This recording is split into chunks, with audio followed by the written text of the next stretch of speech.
I live in Singapore, a place renowned for many things, including our remarkably low crime rates. As a 28-year-old woman, I can usually walk home safely even at 2 a.m. without a second thought. But as we all know, low crime doesn't mean no crime. Despite my age, I've often been chided for being far from streetwise and a tad too trusting. A few months ago, my friendliness came back to bite me.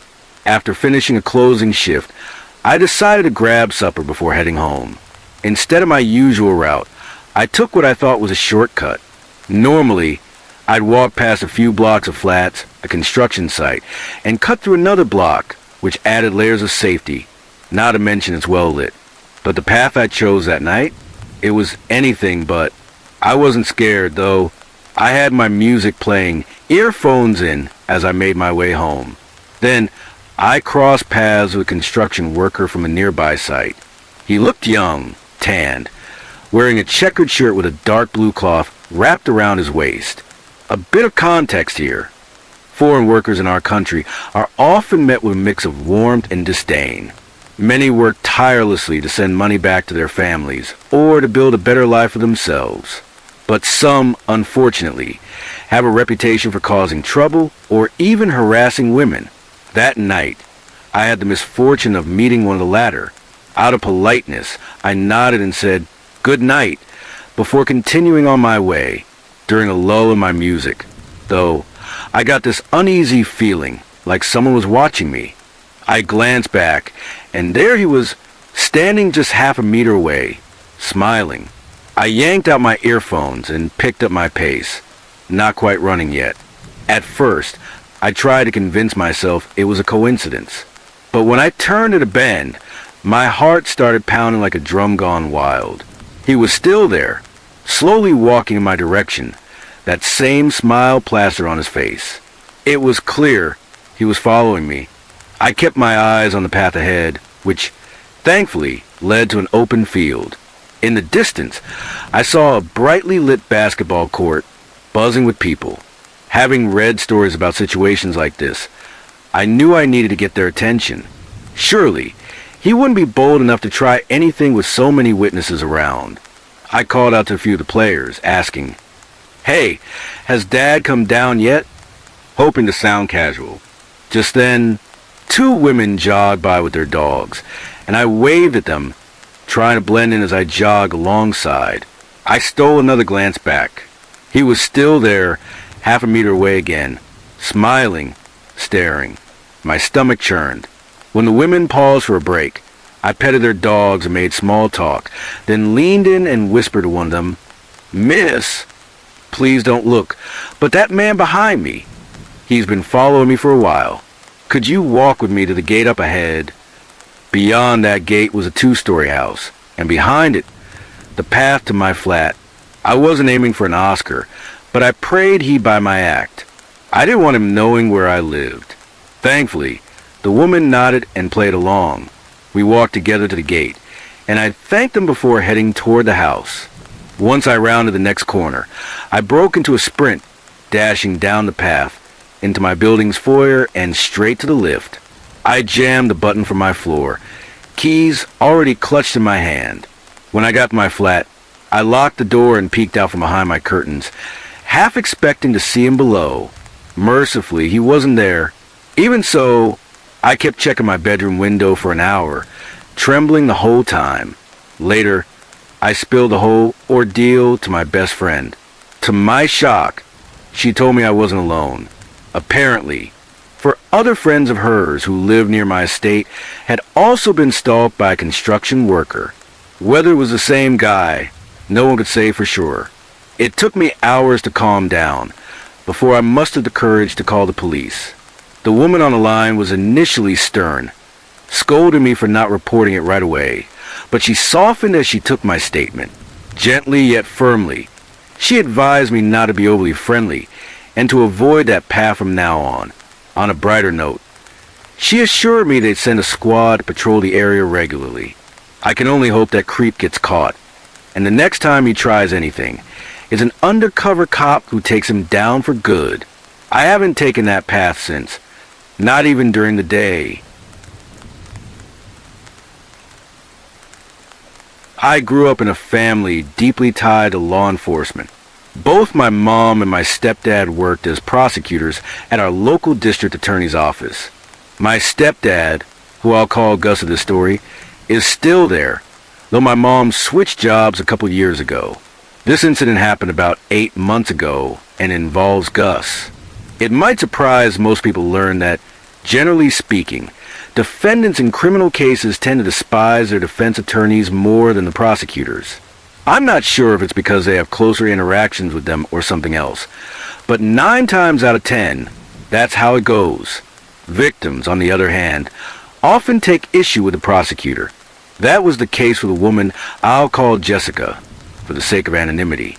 Jessica was what you might call a frequent flyer in the criminal justice system.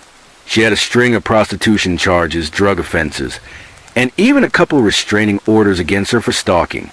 By the time this story begins, she was already well acquainted with Gus, having been prosecuted by him for several charges.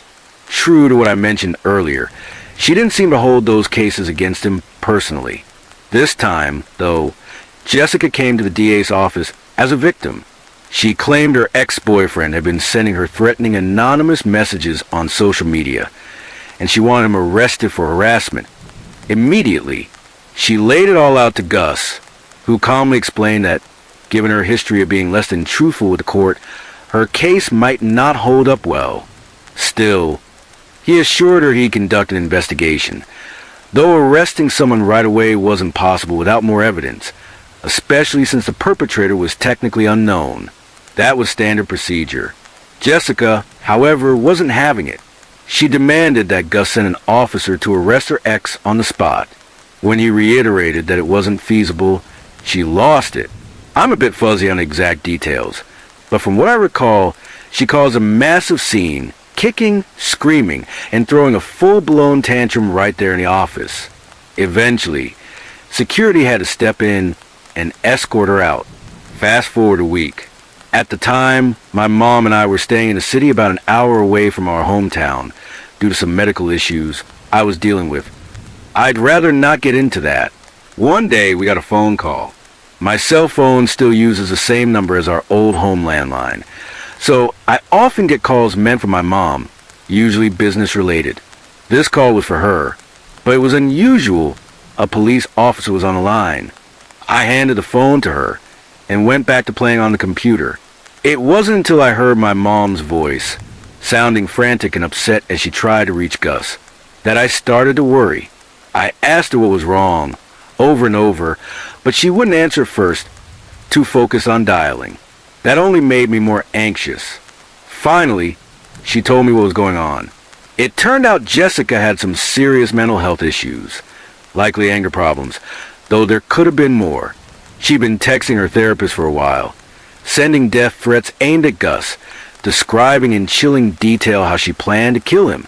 That was bad enough, but it got downright terrifying when we learned Jessica lived just around the corner from Gus and knew exactly where his house was.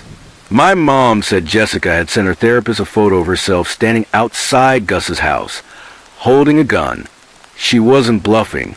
Thankfully, the therapist acted quickly, passing the information to the police.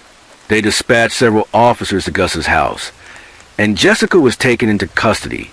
She ended up in a mental health unit at the local hospital for about a week until she was deemed stable enough for release.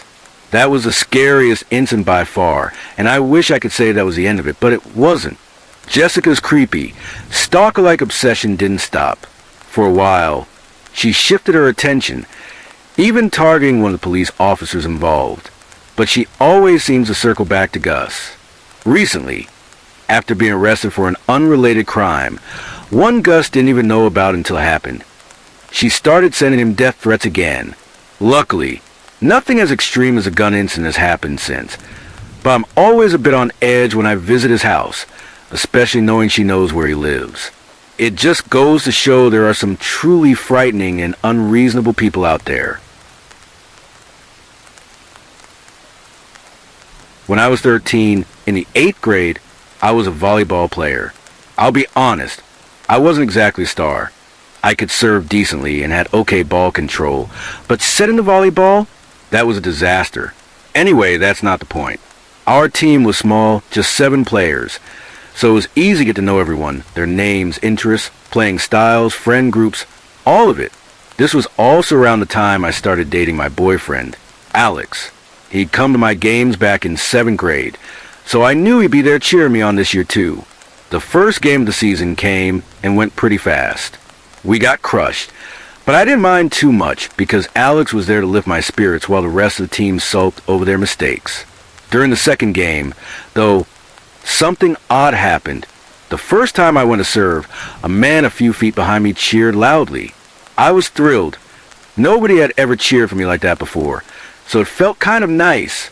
Across the gym, Alex shot me a goofy grin and chuckled. I smiled back and kept serving. A few more games passed, and this man kept cheering me on every time I served, bumped, or spiked the ball. It got a little embarrassing after a while, especially since I didn't even know who he was. I figured he might be Alex's dad or something. I'd never met his dad before, so it made sense that I wouldn't recognize him. Alex was always going on about how his dad thought I was this amazing girl, how he couldn't wait to meet the one who was the only light in his son's dark, lonely world. We finally won our 4th game, the first victory of the season, and the whole team was over the moon. I was in such a great mood that I decided to introduce myself to who I thought was Alex's dad. It was a short, simple conversation. I walked over and confirmed he was indeed Mark, Alex's father, just as I guessed. He told me how pleased he was to meet me and how great I was at volleyball. You should be on a higher team, he said. I really hope you try out next year. You got a shot at varsity. I thanked him and left, thrilled to know Mark approved of me. After the next game, I noticed something strange.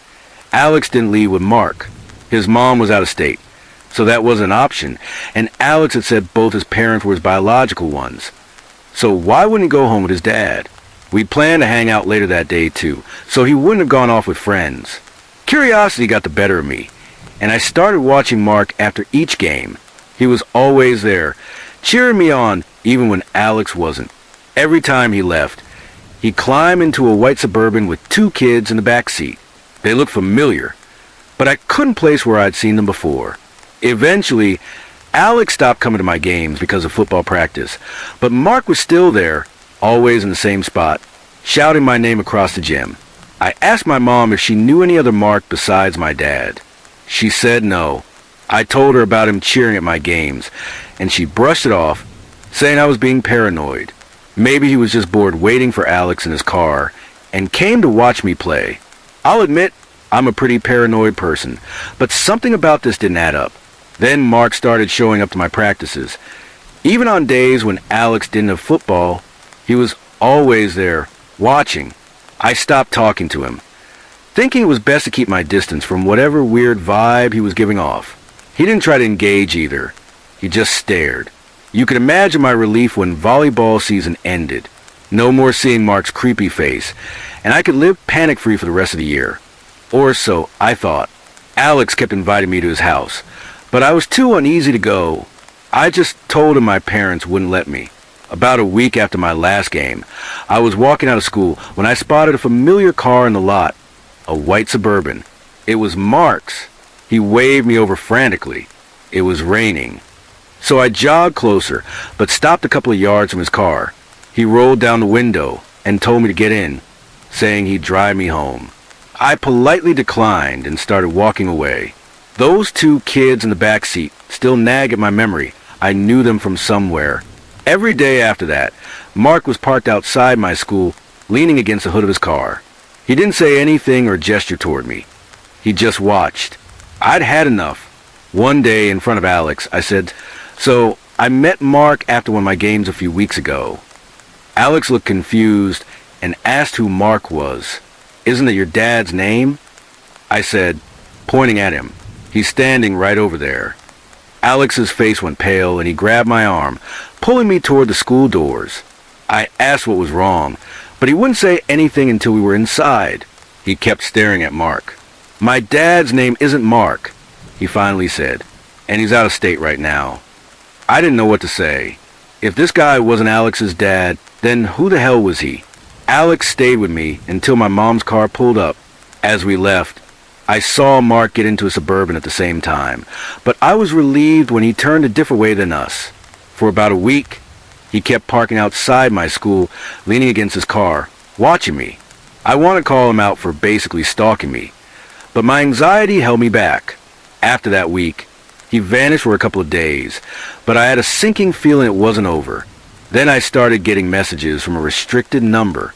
I didn't want to look, but curiosity won out. The first photo was of me in class, working. The second showed me hugging Alex, with a few friends nearby. What freaked me out was that I was the only one in those photos whose eyes weren't scratched out. I wanted to show my parents, but they'd never believe me growing up. Whenever something bad happened, they'd say I was just seeking attention. So I deleted the pictures. Later that night, I got a call from a restricted number. Thinking it was a friend playing a prank, I answered. It was Mark's voice, but he called himself Uncle Larry, saying he had a birthday present for me if I'd meet him. I snapped, "I don't care who you are, just leave me alone." He sighed and hung up. 5 minutes later, I got another picture message. It showed me changing in my room, as if he'd been perched in the tree outside my window. I ran to the window and peered out. Through the branches, I saw a white Suburban parked in front of my house. The next time he called, I answered, yelling, "Whoever you are, just go away, or I'll get my parents to deal with you." From his car, he looked up at my window and said, "Silly girl, I know you're home alone. Come out here, and let Uncle Larry give you your birthday present before I have come in myself. I know your special day is on Friday." I hung up, then raced to lock every door and window I could find. I hid in my closet, crying for I don't know how long. After that, I never heard from him again. But a year or two ago, I learned he'd been arrested. Apparently, those two kids in his back seat had been missing for nearly a decade. I still wonder what would have happened if I'd gotten into his car that day. Would I have ended up in Amber Alerts across the country? Like those kids? Maybe it's better I don't know. Maybe it's better I just move on. He's gone now, and I'll never have to see his face again. I've kept my blinds closed ever since. It all began when I was 7. My mom and dad had been separated for a while, and my mom decided to introduce me to her new boyfriend, who I'll call Brian. At first, he seemed like a lot of fun. For about a year and a half, things were fine, but then things took a dark turn. He started abusing me in various ways. He called it special time and told me I wasn't allowed to tell anyone. I was so young, I didn't realize it was wrong. He didn't hurt me at first, so I didn't think much of it. As I got older, though, things got worse. By the time I turned 11, I knew special time wasn't special at all. I started to understand how wrong it was, and I wanted to tell someone. I think he sensed it. One day, as I was working up the courage to talk to my mom, he pulled me aside and showed me a revolver. He opened it to reveal the bullets inside and said, "If you tell anyone, I'll make sure every one of these goes in your head." Got it. I was terrified, frozen. All I could do was nod. After that, I kept quiet, too scared to say a word. About a month later, the police raided our house and arrested Brian. My mom told me to go to my room and stay quiet. After a while, a female officer came in. She was kind, chatting with me about my toys before gently asking about Brian. I could tell what she was getting at, and eventually I broke down, sobbing as I spilled everything. She wrote it all down, then took me to the living room, where she said to a man in a suit, "This one was affected too." The room went silent. The police searched the house and left soon after. The next day, my mom took me to the police station. We sat in a room with at least 20 other kids. My mom cried silently the whole time. I tried to comfort her with hugs, but she seemed too numb to notice. After a while, I was called into another room, and my mom wasn't allowed to come with me. It had 2 couches, teddy bears, and toys scattered around. I picked up my favorite toy and sat down, answering questions from 3 different adults. When it was over, I went back to my mom, and we just went home. It turned out Brian had molested over 30 children, using his role as my mom's boyfriend and my new dad as a cover. He targeted kids at parties while babysitting, even breaking into some of their bedrooms at night until someone finally spoke up. My mom told me he'd be in prison until I was 25. Just 14 years for over 30 kids felt like a slap in the face, but at least he was behind bars. When I was 16, my mom passed away from cancer. Not many people came to her funeral, just what was left of our family. I'd already done a lot of grieving, so I was kind of numb to the tears by then. But one thing I couldn't shake was the feeling that someone was watching me, like their eyes were glued to me. I tried to dismiss it as grief, but it wouldn't go away. During my aunt's speech, I glanced around, and there he was, Brian. He was smiling, a smile that was just too big, too wrong. I grabbed my grandma's arm and shook it hard. She looked where I was looking and saw him too. "There's nothing we can do right now," she whispered, turning back to the funeral. But I couldn't tear my eyes away. That smile, it held me in place, and not in a good way. After my mom was buried, everyone started to leave. My uncle had to pull me away because I didn't want to leave her there with him watching. I didn't know why I felt so uneasy, but I'd soon find out I was right to be scared. That night, there was a knock at my grandma's door. She checked the peephole and screamed, scrambling for the phone. "What is it?" I asked, but she wouldn't answer. So I looked through the peephole myself. It was Brian, still smiling that awful smile. But what made my blood run cold was what he was holding. It was my mom. I collapsed hysterical, screaming and crying all at once. The police arrived in less than 10 minutes, but by then, Brian and my mom were gone. The cops explained that he'd been released early for good behavior. They never found him, or whatever he'd done with my mom's body. I wish I could say that was the end of it, but it wasn't. For the past 3 years, I've gotten letters from him. They talk about how nice my mom is and promise that the next bullets are coming for me. I've seen him too, watching me as I walk home, hiding behind trees, riding a bike past my house, even standing on my front lawn. I've called the police every time, but they never get there fast enough to catch him. Just before I decided to share this story, I saw him again, standing on my lawn, staring up at my window with that same damn smile. I really hope they catch him soon. I'm no stranger to strange encounters. Sometimes they're steeped in raw, bone-chilling terror. Other times, they're just minor annoyances that leave you scratching your head. I've walked down hallways, heading somewhere, only to freeze mid-step because stepping into a room felt like stepping into my own grave. I've woken up with long, thin scratches across my face, marks I couldn't have made myself. But if there's one place where the weirdest things have happened, it's wherever my cousins were living at the time. This particular incident took place during a weekend visit to my cousin's place. My siblings and I were staying over, and one night there was a blackout. My aunt had just popped out to grab some groceries, leaving us kids alone. For the first few minutes after she left, we were having a blast, running around, laughing, just being kids. But about 10 minutes later, the entire apartment complex plunged into darkness. It was the second blackout that weekend, so it wasn't exactly a shock. We were used to this kind of thing and knew the drill. We grabbed a couple of battery-powered lanterns and split them between two groups. One group stayed in the living room, and the other hung out in my aunt's room. It was a solid enough setup to get us through the outage. I, however, was exhausted from all the chaos earlier in the day. After about half an hour of sitting around, I decided to call it a night and head to bed. I chose my cousin's room, which was tucked away in the farthest corner of the apartment.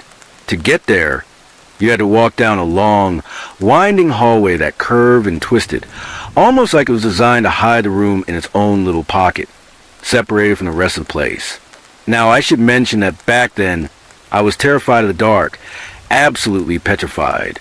But I was also stubborn and didn't want to look like a scared little kid in front of everyone else.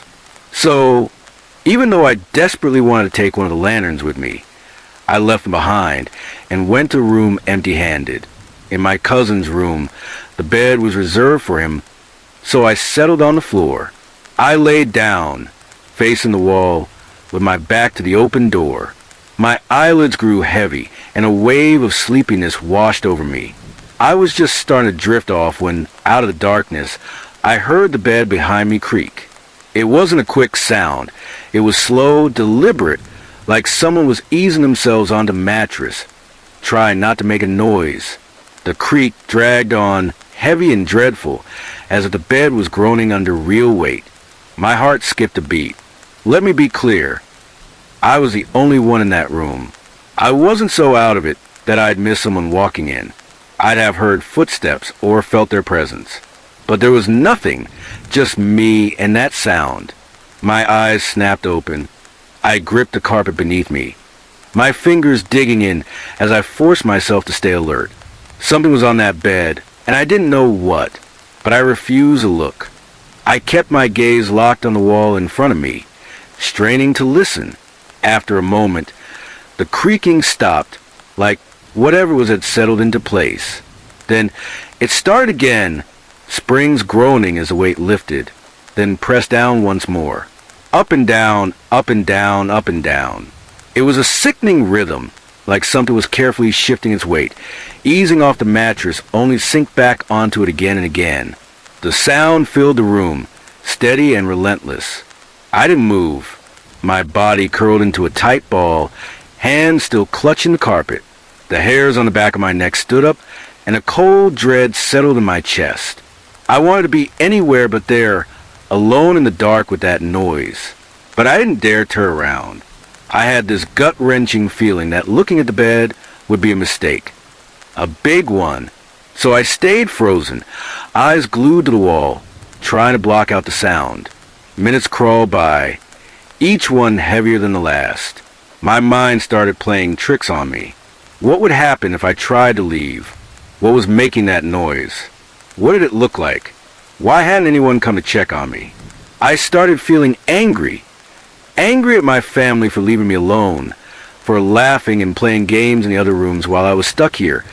Terrified. In my head, I imagined confronting them, yelling at them for not caring. The fear and anger mixed together, swirling into something else entirely. Resolve. The creaking didn't stop, but my mind went blank. I couldn't think anymore. It was like my fear had burned itself out, leaving nothing behind. Without even realizing it, I sat up. Then I stood, still facing the wall. I listened one last time, just to be sure the noise was still there. It was. But there was something else, too. Something faint, buried in the darkness. I could have sworn I heard my name, whispered in a low, raspy voice, like it was part of a jumbled mess of breaths. I didn't wait to find out if I was imagining it. I turned on my heel and walked out of the room, steady and calm, into the pitch-black hallway. I don't know how I wasn't shaking. The hallway was so dark I could barely see my own hands, but my mind was empty, like I'd switched off my fear. I made my way back to my aunt's room, where the rest of my family was gathered around the lanterns. The moment I stepped into the light, it was like I snapped back to myself. The dull, blank feeling vanished, replaced by a jittery, paranoid version of me. I looked around. Everyone was there. No one had left to go to my cousin's room. They were all accounted for. I decided right then that I wasn't going back to that room for the rest of the night. It's been over 7 years since that happened, but it still feels as vivid as if it were yesterday. That night was the clearest, most intense experience of my life, and the most terrifying. I still don't know what was in that room with me. All I know is I never want to feel that kind of fear again. Before I dive into this story, let me be upfront. I'm not here to convince you it's 100% real or that you have to believe me. These things happened to me over the years, and they've never been fully explained. Take it as you will. Believe what feels right to you. My story starts in the early 2000s. I was 12 years old, a boy living with my single, unemployed mother in a big city in the Netherlands. I won't name the place to protect my privacy. We lived in a large apartment complex, the kind with an underground tunnel system for storage. My family always warned me not to go poking around down there. It was easy to get lost. Life wasn't easy. My mom was abusive, and growing up without a dad, with a mother who didn't have her act together, made my childhood rough. But that's not what this story is about. We originally came from Russia, a place steeped in folklore and wild stories. My mom was deep into the occult, calling it magic. She'd mess around with Ouija boards, talk to spirits, predict the future, all that strange stuff. I was never into it. I didn't believe in any of it and had zero interest. As time went on, I saw a revolving door of my mom's boyfriends come and go. When she first got into the occult, things seemed normal enough, or as normal as they could be in our situation. But as I got older, I started noticing things that others in our circle either brushed off or flat out didn't believe. I'm a skeptic by nature, so when I heard voices in the house or saw shadows flicker, I'd tell myself it was nothing. Still, some things are harder to dismiss, like doors slamming right in front of me or the TV flipping channels on its own, faster and faster, like it was possessed. Some incidents really got under my skin. I had a cat named Mosca, my little buddy. One day, she ran away. People claimed they saw her in the tunnels under the building, but when we found her, her body was mangled. Not like an animal had gotten to her, but like someone had taken a knife to her. I was devastated, grieving for my pet. A few days later, we started hearing cat noises all over the house, meows echoing at random times, day and night. I wasn't the only one who heard them. My grandmother, who was visiting, woke me up one morning saying she heard Mosca meowing in the bathroom. I told her it couldn't be, but she insisted. Our apartment was laid out, so the hallway led to the toilet on the right, then the bathroom, and beyond that, a kitchen. If you kept going straight, you hit the living room, which doubled as a bedroom since we were broke. The meowing was loud enough to carry through 2 closed doors, but when my grandmother went to check, the noises stopped dead. Silence. A couple of years later, we moved from Russia to another city in the Netherlands. It was 2000, and things took a darker turn. I'd always had nightmares growing up, vivid ones that sometimes left me screaming or crying when I woke up. But now they got worse. My mom's abuse ramped up as she dove deeper into her occult practices. Stuff like worshiping the devil or trying to contact dead relatives. She was always open with me about who she was dating, probably because she cared about me in her own messed up way. Then, out of nowhere, this telemarketer started calling our house from a blocked number. He was friendly, chatty, selling something weird like an erotic hotline. I don't remember the details exactly. He'd ask me personal questions, like if I'd ever called one of those hotlines. I was a naive teenager, so I didn't think much of answering him. These calls kept coming, and I got used to them. The guy was persistent, though. One day, my mom overheard me talking to him, grabbed the phone, and chewed him out for being a creep to a kid. After that, he stopped calling, or so I thought. Around this time, my nightmares turned terrifying. I was dreaming about demonic things, creatures trying to hurt me, stuff I'd never seen in movies or books. I wasn't into horror, so it made no sense. I started seeing a counselor who sent me to a shrink. The shrink said I was fine. No schizophrenia, no paranoia, just stress from school. I wish that was the end of it. But things got scarier. Every night, I started hearing noises in the living room. Our new place had an open layout. A hallway led to a staircase, with the living room on the left, my mom's bedroom straight ahead, and mine to the right. The noises came from her room, rustling, like someone was moving things around or tearing paper. Night after night, they got louder and closer to my door. There was a closet outside my room, and the wooden floors were so creaky you could hear the closet doors rattle when anyone walked by. The noises crept nearer each night, until I'd wake up like clockwork at 3 a.m. to knocking on my door. The first time I said, "Come in," but nothing happened. The knocking kept going. My mom wasn't the type to knock. She'd just barge in. So I knew it wasn't her. It went on for minutes. Steady, like someone was trying to mess with me. It worked. I was terrified. I started barricading my door with furniture, too scared to open it, especially knowing what my mom was into. I confronted her one morning, asking why she'd knocked so late and didn't answer. She got mad, saying, "How dare you think I'd scare you? I love you. Stop this childish nonsense, or I'll get really angry." That shook me. My mom wasn't perfect, but she wasn't a liar. I tried to chalk it up to neighbors or outside noise, but the knocking came back every night, louder each time. I could tell it was right at my door, not from anywhere else. Sleep became impossible. We lived alone. What was causing it? Then it, or whoever was behind it, started targeting my friends and my girlfriend. First, I got calls from a block number on our landline, always at night when I was home alone. I'm not a coward, so I figured it was just pranks. I'd pick up and say, "Hello?" All I'd hear was a man breathing. I'd ask again, "Who are you looking for?" And they'd hang up. It happened again, and this time I heard something like wind blowing through leaves, then silence, then a click. My mom didn't have many friends, so who'd know when she left me alone? After a few months, I got suspicious. Someone had to be watching me.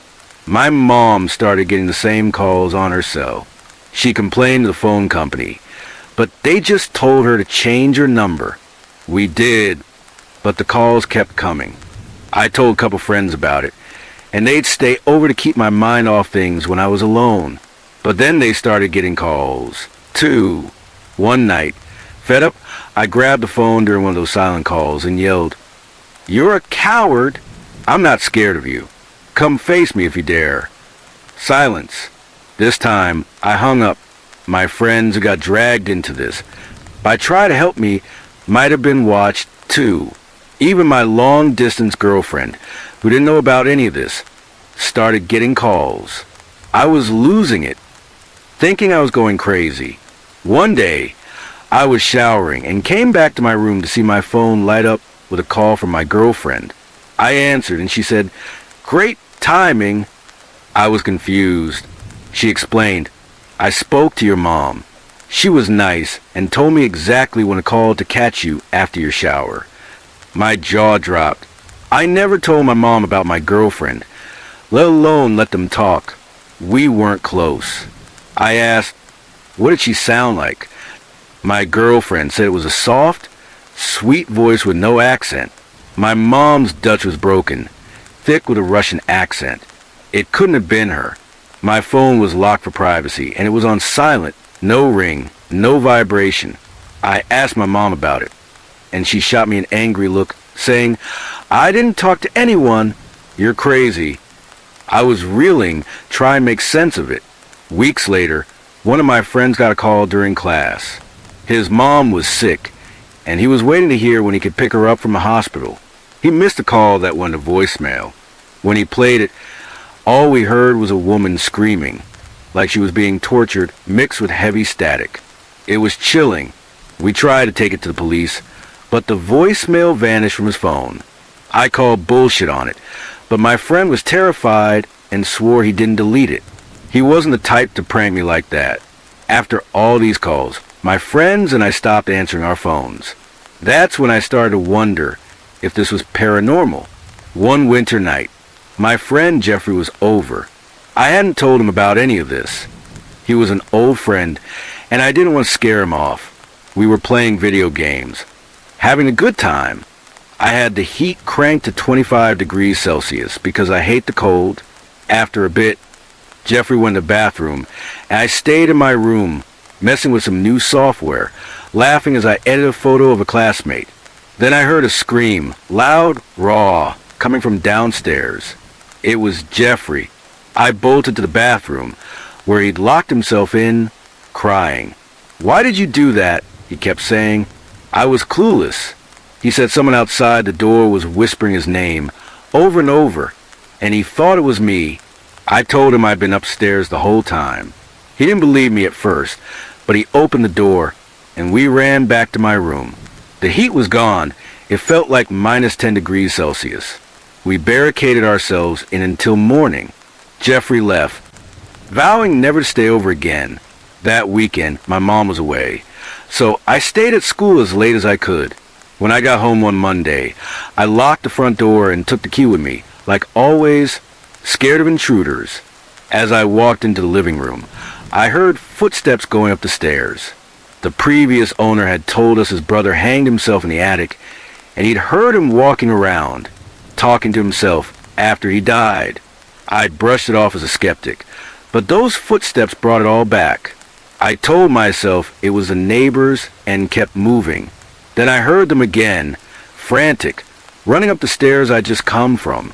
I yelled, "Mom, is that you? Who's there?" No answer. I got cocky, thinking if it was an intruder, I'd catch them. I went upstairs calling out, "Mom, this isn't funny." Every door was open, stuff scattered everywhere. I checked under my mom's bed, and then I heard those panicked footsteps again, racing to the attic. I followed, heart pounding, but the attic was empty. I froze, realizing this wasn't my imagination. Then I felt two hands shove me hard down the stairs. I didn't look back, just ran outside and sat there, confused, until night. I went back inside, desperate for a hot shower after sitting in the cold. Our bathroom had a big mirror my mom kept spotless. I'd cleaned it that week, like always. After my shower, I got dressed and opened the door, then screamed. There was a handprint on the mirror, small, not mine, like someone had leaned on it while I was showering. The door was locked from the inside. I couldn't stay. I grabbed my stuff and crashed at a friend's place until my mom got back. A few days later, I came home from school to find my mom packing in a frenzy, smashing things as she went. I asked if she was okay, what was going on. She was panicked, saying, "We have to get out of this house. Something evil is here. It's dangerous." I was stunned. She'd always dismissed my stories as imagination. I asked what happened. She told me, word for word. "Last night, I heard footsteps coming from downstairs to my door. They stopped, and there was a knock. I thought it was you, so I said, 'Come in.' No answer. The knocking started again. I said, 'Come in.' Again, nothing. I opened the door, and the hallway was empty. This morning, while I was doing laundry, the big closet came off the wall and nearly crushed me. I stopped it just in time. She was bleeding. A lamp from the closet had fallen and hit her face. I was floored. My friend and I had secured that closet with 8 screws. It wasn't going anywhere, not even in an earthquake. Seeing her like that, I knew she wasn't lying. We packed up and left. The whole thing was so terrifying I didn't know what to think. We moved, changed our numbers, even had a priest bless the new place. Nothing helped much. The calls stopped after I left my mom's, but I still find things misplaced or broken sometimes. Every now and then, I hear disembodied voices, no matter where I live. I've thought about it a lot. Was it a stalker, some unseen force, or just my mom messing with me? I'll never know. I'm married now, happy, trying to leave that part of my life behind. If you've been through anything like this, I'd love to hear your thoughts. I could use some answers. Call me a liar if you want. I wouldn't believe this either if it hadn't happened to me. Those memories still haunt me, and I just hope whatever was behind it stays gone for good. This happened about 6 months ago, and even though it didn't happen to me directly, it still gives me the creeps whenever I think about it. It was a Friday night, and I was at a friend's sleepover for his birthday party. There were 7 of us in total, and the night kicked off with us messing around, playing video games like FIFA and Call of Duty. After a while, though, we got bored and started brainstorming something else to do. Someone suggested ding-dong ditching, and we all thought it'd be hilarious. For anyone who doesn't know, ding-dong ditching is when you knock on someone's door or ring their doorbell and then sprint away before they answer. So, we grabbed our coats and headed out into the night. We must have hit 10 to 20 houses, laughing and running through the neighborhood. It was all fun and games until we wandered into a sketchier part of town. The streets there looked deserted, almost abandoned, and the vibe was just off. It gave me chills, honestly. But one of my friends, Josh, the boldest of the group, said he wanted to keep going and ding-dong ditch down that creepy street. The rest of us were hesitant, but we followed along. I didn't want to look like a coward in front of everyone, so I tagged along too, even though my gut was telling me to bail. We walked deeper into the neighborhood until we reached the end of the street, where there was this small, run-down house. It looked empty, like no one had lived there in years. Josh, being Josh, declared he was going to knock on that house. The rest of us weren't feeling it. The place looked way too eerie. We told him we were heading back to Harrison's house, our friend who was hosting the sleepover, and that he should catch up with us after he was done. So we started walking back. After 2 or 3 minutes, we realized Josh still hadn't shown up. Ding-dong ditching takes, 20 or 30 seconds? He should have been back by now. Something felt wrong. We waited a bit longer, but the longer we stood there, the more uneasy we got. Panic started to set in. We knew something wasn't right. So we decided to head back to the house to look for him. When we got there, the place was dead silent. No sign of Josh, no one outside, nothing. One of my friends suggested we knock on the door to see if anyone was inside. We did, but no one answered. We knocked again, still nothing. Then, on the third knock, I swear I saw something that froze my blood. A pair of eyes staring right at me through the window. I shouted to my friends, and we bolted down the path away from that house as fast as we could. Once we were a safe distance away, we huddled together and talked it over. Those eyes in the window? That wasn't normal. Something was seriously wrong with that place. We decided to call the police. They showed up at Harrison's house about 10 minutes later, and we told them everything. What we'd been doing, what we saw, the whole deal. They asked us to show them the house, then told us to head back home and wait while they checked it out. We did as they said, nervous out of our minds. 2 hours later, an officer came back to Harrison's house, and what he told us scared the absolute hell out of me. He said they went into the house and found a grimy-looking guy, probably in his late 40s. Then they found Josh, tied up on a bed, stripped down to his underwear. The officer got Josh out of there and took him to the police station. But that's not even the worst part. About a month later, Josh finally opened up and told us what happened. He said he'd knocked on the door, ran, and then slowed down to a walk, thinking he was in the clear. What he didn't realize was that the sick bastard in the house had followed him. The guy grabbed Josh, covered his mouth so he couldn't scream, and dragged him back inside. He tied Josh up, took off his clothes, and left him on the bed. Josh said he was lying there, terrified, for what felt like 20 minutes when he heard us knocking on the door. That's when the guy left the room, probably to check who was outside. Not long after, the police showed up, busted in, and got Josh out of there. They arrested the man, and we haven't heard anything from the cops since. After that night, we swore off ding-dong ditching for good. None of us ever want to go through something like that again. Knowing what happened to Josh, I'm convinced that kind of thing could happen to anyone, even you. I'm a 21-year-old woman now, but something happened to trailing me when I was 14 that stuck with me ever since. Back then, I lived in a small town called Sonora, nestled in the Sierra Nevada mountains. I was a pretty well-raised kid, but things at home weren't always easy. My parents fought a lot, and my dad, while he'd do anything for me and my older sister, could be harsh. That weekend, my sister was staying at my grandmother's, and my parents' arguments were worse than usual. I was feeling down all day, just moping around, until my friend Gina called. She invited me over for a slumber party at her house, which was only a short walk down the street. It sounded like the perfect escape. So I said yes, packed a bag, told my parents I'd be at Gina's, and headed out. When I got to her place, we hung out in her room, laughing, sketching designs for tattoos she dreamed of getting one day, and watching movies Tremors, of all things. It was fun, just what I needed. Then, out of nowhere, Gina got up, left the room, and called me over to meet someone.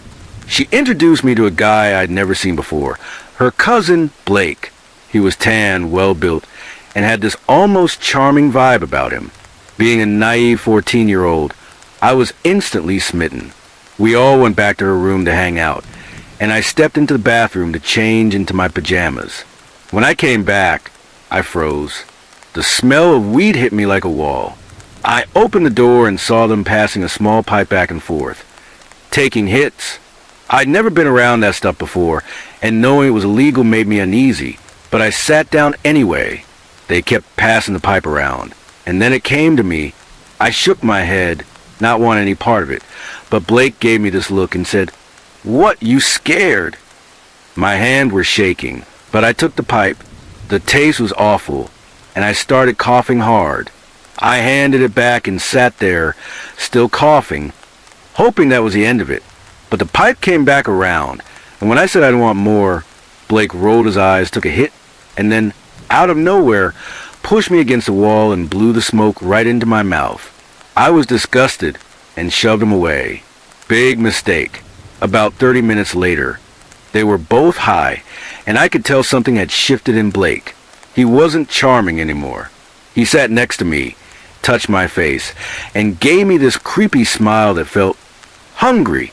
I asked him to stop, my voice trembling, but that's when things got bad. He slapped me hard and snapped, "Why are you being such a bitch?" Before I could process it, he said, "I know you want this," and started hitting me again. He slapped my face, my leg, my back, then the back of my head. I was dizzy, crying, and completely overwhelmed. Gina was too out of it to notice what was happening. Then he forced me to drink wine, trying to get me drunk. I took small sips, just to avoid making him angrier, while he chugged half the bottle. Next thing I knew, he grabbed my wrist, slammed me onto the bed, and hovered over me. I was terrified, but I thought fast. I told him I felt sick and might puke on him, begging for a few minutes to pull myself together. He was drunk and high enough to buy it. He mumbled something, laid down next to me, and wrapped his arms around me in this suffocating bear hug. I could feel something pressing against my thigh, and it took everything in me not to scream. I held my breath, waiting, praying he'd pass out. After what felt like forever, he started snoring loudly. I carefully wiggled out his grip, inch by inch, and curled up on the floor in the corner of the room, pressed against the wall. I stayed there for hours, too scared to move, until the sun started to rise. As soon as it was barely light outside, I bolted. I ran home as fast as I could. I'd had a bad experience with the police before, so I was too scared to walk home in the dark, worried I'd get in trouble, especially since I probably reeked of weed. When I got home, I jumped in the shower, washed my clothes, and tried to scrub the night off me. I wanted to tell someone, my parents, the police, anyone, but I couldn't. I was terrified of my dad's reaction, convinced I'd get in trouble for being around drugs or for what happened. So I kept it locked inside for years. It wasn't until I was older that I learned the truth about Blake. He was 19 at the time, a drug addict with a history of attacking and assaulting girls much younger than me. I got lucky that night, luckier than I realized at the time. Even now, I can't sleep over at someone's house without feeling sick to my stomach. I don't know what happened to Blake, and I hope I never cross paths with him again. I'm a 16-year-old girl, and like most teenagers, I love having sleepovers with my friends on the weekends. I do online school while my best friend Dylan goes to public school, so we really cherish the time we get to spend together. Dylan's parents are divorced, and she usually stays with her mom, which is where I typically sleep over. Her mom's house is in a middle-class neighborhood south of where I live, and I'm used to the area, so I've never felt uneasy there. But this time was different. Dylan was staying at her dad's place, which is up on the hill in the fancier part of town. When she invited me to sleep over there, I was a little surprised since I'd never been to her dad's house before. I barely knew her dad or her stepmom, and I'd never even met her 2-year-old brother. Still, I didn't feel nervous or anything. It was just new. My mom drove me over, and on the way, she jokingly acted disappointed because my brother and sister weren't home, and she'd been looking forward to hanging out with me, her only nice kid. We both knew she was kidding, so we laughed and had a silly dramatic goodbye as she dropped me off. I waved as she drove away and headed to the front door. Inside, everything seemed fine. I said hi to Dylan's dad, her stepmom, and her little brother, who was adorable. It was all pretty normal. Dylan. Oh, and just to clarify, she's a girl, since Dylan's often a boy's name, had this creepy robotic baby for a school project. You know, those fake babies they give you to teach you about parenting? I wasn't thrilled about spending the night with what felt like a plastic demon. But whatever. The night started out like any other sleepover. We stayed up late, acting like typical dumb teenagers, scrolling on our phones, listening to music and ignoring the world. The fake baby would cry every now and then, but it wasn't hard to make it stop, so we mostly forgot about it. Terrible fake parents, I know. Eventually, we decided to call it a night, but not before I made us check the locks on the basement door a million times. I'm kind of a paranoid person, and the fact that there was a door leading outside so close to Dylan's room freaked me out. I kept telling myself I was being silly. This was the most boring Mormon town in Utah, where literally nothing ever happens.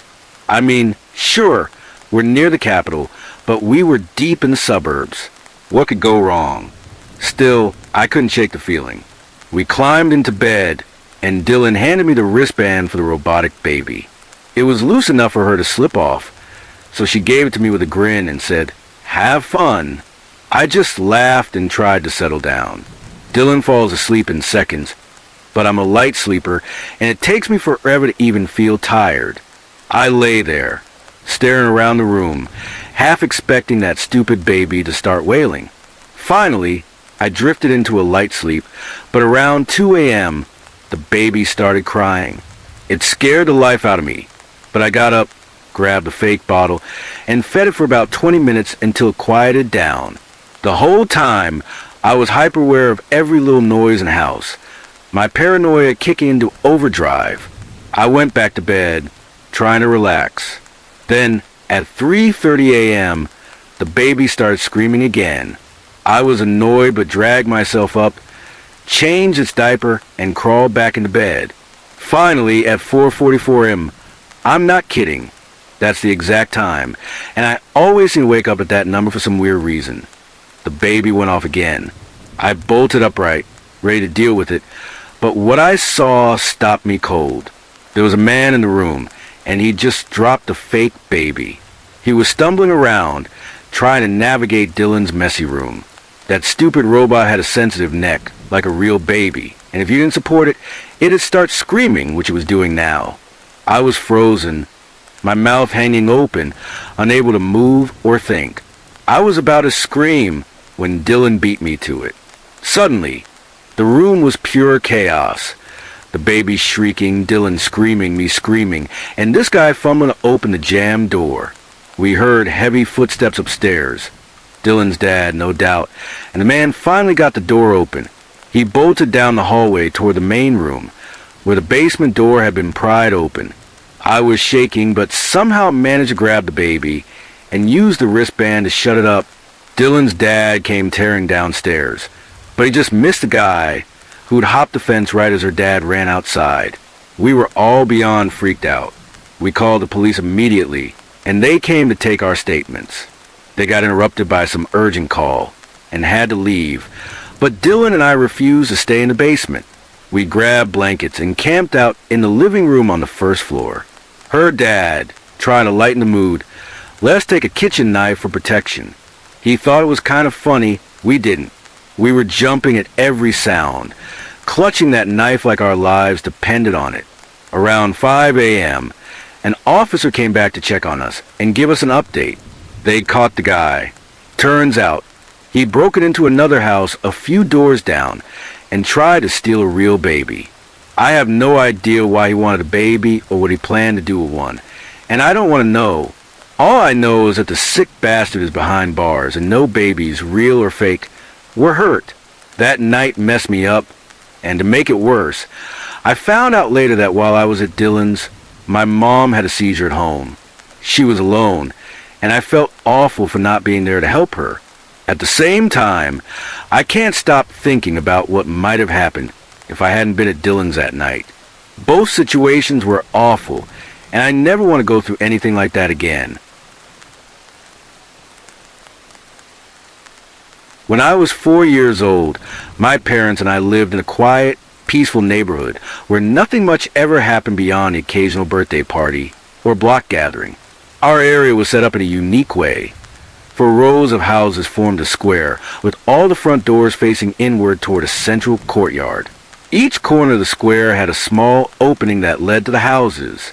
Since my parents were always busy with work, I didn't get to spend a lot of time with them. Most days, my grandmother looked after me, and I'd play in a little playground in the middle of the square while she cooked, cleaned, or relaxed in our yard. One day, while I was at the playground, a boy named Nathan walked up to me and started talking. Being so young, neither of us had any sense of shyness, so we hit it off right away. We played together for hours, just doing what kids do, running around, making up games, having fun. When my grandmother called me in for dinner, I said goodbye to Nathan and ran home. Later that same night, around 8 or 9 p.m., which is pretty late for a 4-year-old, the doorbell rang. My mom answered, but no one was there. We brushed it off, figured it was just some prankster, and went back to bed. The next day, I headed to the playground as usual and ran into Nathan again. I was thrilled because I didn't have many friends, and the ones I did have lived far away. We picked up right where we left off, playing and laughing like the day before. As evening rolled around, I asked Nathan if he wanted to come over to my house to keep playing. He agreed without a second thought, which I found a little odd since I always had to ask my parents' permission before going to someone's house. But I didn't question it. Having a friend to play with was too exciting. We spent hours at my place, messing around and having a blast. Before he left, I asked if he wanted to stay over for a sleepover. Again, he said yes immediately.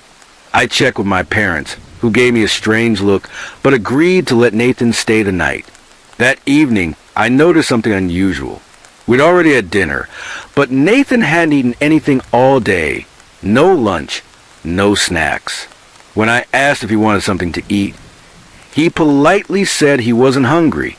I found that hard to believe, but I didn't push it. We stayed up late, being silly kids, playing and enjoying ourselves. That first sleepover turned into a routine. For about a year, Nathan and I were inseparable. We'd play at the playground or my house, and he'd often stay over. But every time I asked my parents if he could spend the night, they'd give me that same weird look. I didn't understand why. There were other odd things about Nathan, too. Sometimes, during our sleepovers, he'd have nightmares. I'd wake up to him screaming, mumbling, thrashing around, or just lying there, staring at the ceiling. The moonlight would light up his face, and it creeped me out. It got so unsettling that whenever it happened, I'd tiptoe to my parents' room and sleep in their bed. Nathan never seemed to mind, and I never brought it up with him because I thought it might be rude to ask about his nightmares. Then, one night, everything changed. For once, it was just my family at home, no Nathan, no relatives, no one else. I went to bed as usual, but was jolted awake when my dad scooped me up and carried me out of the house. I was half asleep and terrified, not understanding what was happening, but there was no reason to be scared. He was rushing me to my grandmother's house because my mom was about to give birth to my little sister. As he carried me to the car, my head rested on his shoulder, and I could see behind us. That's when I noticed something strange. A figure sitting on the staircase in our house. I think it was Nathan. His face looked blank, emotionless, like he wasn't really there. It spooked me, but I was so tired and confused that I didn't dwell on it. After that night, I barely saw Nathan. We stopped playing together, and our friendship just faded. Every once in a while, I'd catch a glimpse of him standing in one of the corners of the square, staring at me from a distance.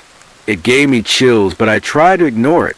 A few months after my sister was born, we moved to a bigger house because our family had grown. I never saw Nathan again after that. In fact, no one did. What's strange is that I never went to Nathan's house during that whole year we were friends.